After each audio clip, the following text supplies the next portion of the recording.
Welcome to Side Notes, the bite-sized version of Side of Design. In 15 minutes or less, we'll explore one idea, one insight, or one conversation worth hearing. Let's get to it. Welcome to Side Notes, the bite-sized version of Side of Design. I'm your host, Matt Gerstner. Joining me today is Chris Fisher, Associate Principal and Design Leader with BWBR from our St. Paul, Minnesota office. I'm looking forward to our conversation today as we talk about the Carleton College Student Health and Counseling Center, now known as the Class of 1974 Center. Chris, thanks for making time to be here.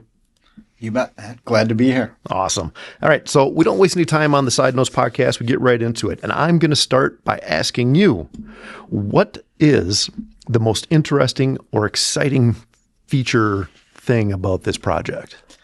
Well, I think when you put this much time and effort into any project, it's hard to isolate it down to just one thing. Yeah. If you were going to extract a really important element of this project, I would say it's helping the client reach their goal of providing a more holistic college experience by creating a welcoming facility that treats both the physical and mental health of the student. Okay. While also creating a place that enhances equity and accessibility. Oh, yeah. The building was made possible by a generous donation from Carleton's Class of 1974. Thus the name change? Yep, hence the name. Okay. It was in its infantile stage of design when the Class of 1974 met for their 50th anniversary reunion at the college, and they decided at that time that this was a very, very important goal for the school to achieve. Yeah.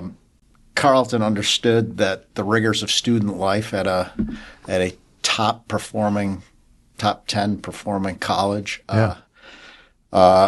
is really challenging, and in order to be able to better help those students meet their holistic needs, if you will, they needed to have a facility that treated both mind, body, and spirit. Well, that's fantastic. I mean, that's a great opportunity for the students and for the school to offer this to the students. So what will be what are one of the details that you love or maybe, like reflects the care and creativity of the project? And I certainly don't expect one detail. Right. Well, I think in order to better answer that question, I think we have to delve a little bit into the overall design ideology for the project. Okay. So I'm going to take you down a brief path there, and then we'll get into the detail itself. Yeah.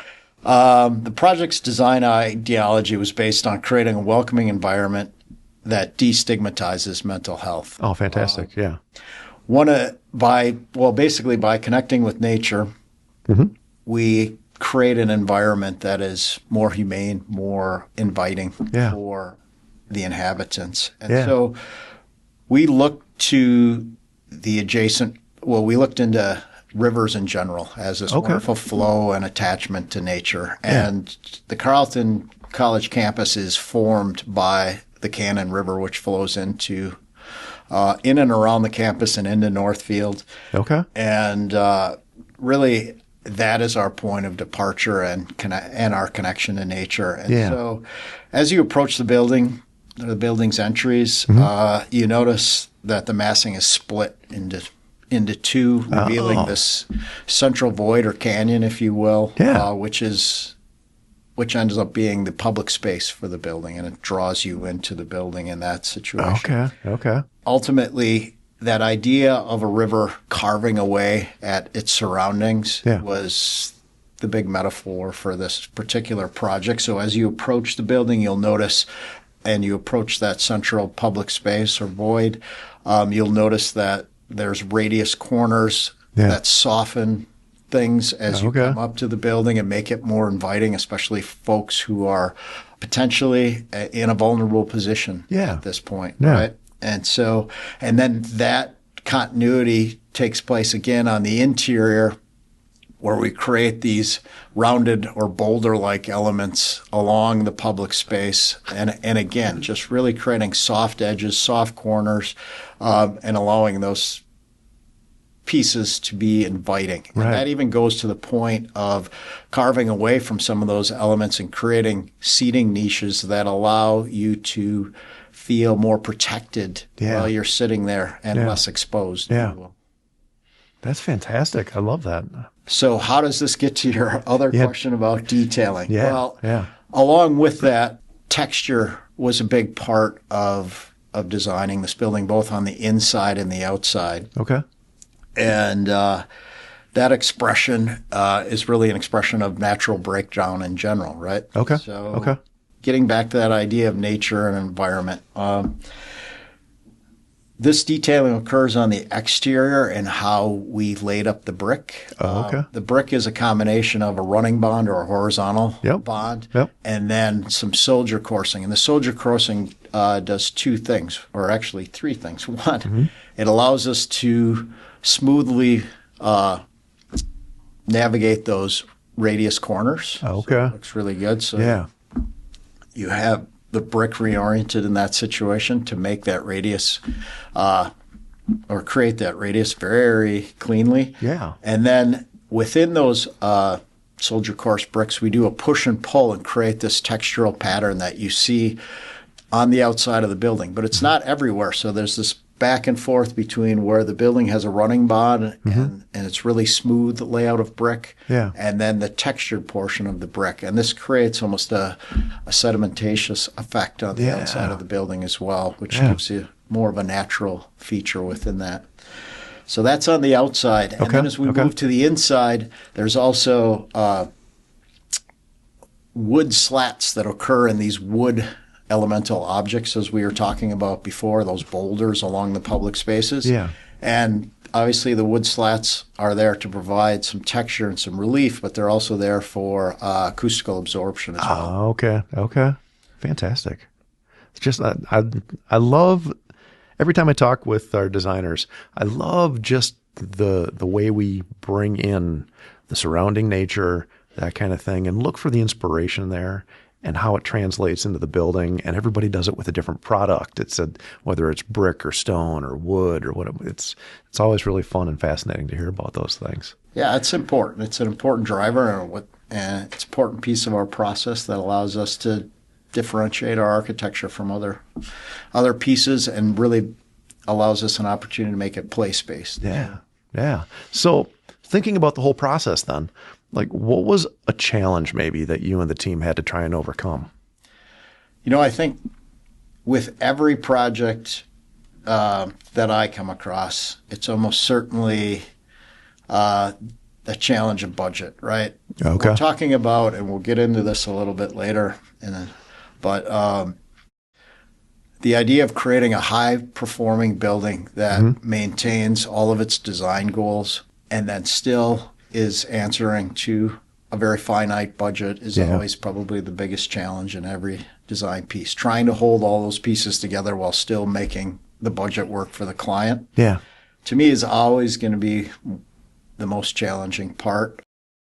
And it was no different in this one. This building being only a 20,000 square foot building, it was small. You don't have orders of magnitude to help save some of the costs and so forth. So that was probably the biggest challenge. Okay, I can see how that would happen. It's I'm used to hearing projects that are 100,000 square feet, 70,000 square feet even, and like you said, the order's magnitude. You're talking just material in bulk is easier to acquire in a lot of cases. Right. So yeah, I can see how that would be a challenge for this. So if you're looking to the future, then what long-term impact do you feel that this project might have for the community, for the school? I think the biggest, again, I think it has a lot of great impacts. We've talked about the mental health impacts and the equity and accessibility. All of those are key. But I think from a future standpoint, going above and beyond that, this project is tracking for LEED Platinum. Oh, okay. And this has not only led to a high-performing building from an energy reduction standpoint, but also from the standpoint that creates a wonderful therapeutic environment for the staff that work there every day. Yeah. We've achieved over 80% of the regularly occupied spaces are naturally daylit. Oh, for real? That's very cool. We have a lot of wood elements throughout the building, giving back to and getting that idea of being exposed to the natural environment, and then obviously the views that go along with all that daylighting and being exposed and seeing out over the beautiful campus that it sits in. The other aspect of this is the energy performances there. We were able to achieve a building that is 91% better than the baseline. For real. And that was primarily driven by a high-performing shell. Yeah. A very efficient central mechanical system that's put in place by Carlton. Okay. And then renewables, in this case photovoltaics, that sit on the roof of the building. Okay.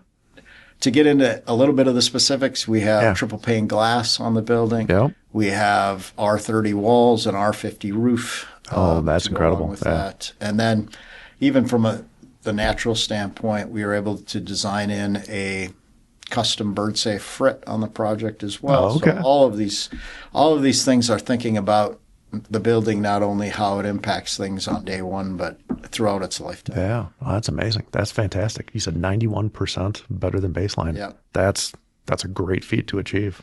Love that. So now we kind of got a vision for how it's going to affect them in the future. But now if we look back at the process and the results that BWBR was able to achieve, what's an aspect of this project that you might personally carry forward in your work or maybe your approach to design in general? Well, I think as we look at the goals of our firm, this project represents the highest performing building that we've ever designed at BWBR.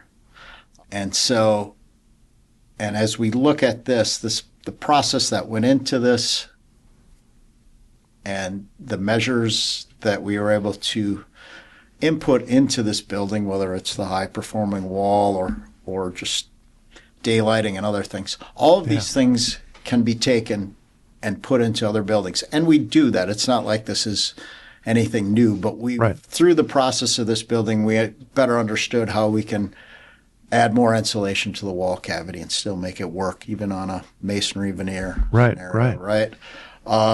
We better understood how to look and dial in daylighting, I think, on this project. Okay. Again, smaller building, somewhat you could argue that, well, it's easier. It's a smaller building on this, but it's always the case. Even if we can hit 60% or 70% daylighting, we better understand how to get there, have the tools to help us get there. Yeah. So all of that is key, and it will help us achieve our goals of better performing buildings, higher sustainability projects, and ultimately make, our AI signatory goals realizable at this point. Well, that's fantastic. Those are some great things to carry forward. Chris, thank you so much for your time, for being here today, giving listeners a lot to think about, a lot of great insights on this wonderful project. Well, thanks a lot for having me, Matt. It was great to talk about it with you. Wonderful. And to our listeners, we'll see you next time. Thank you.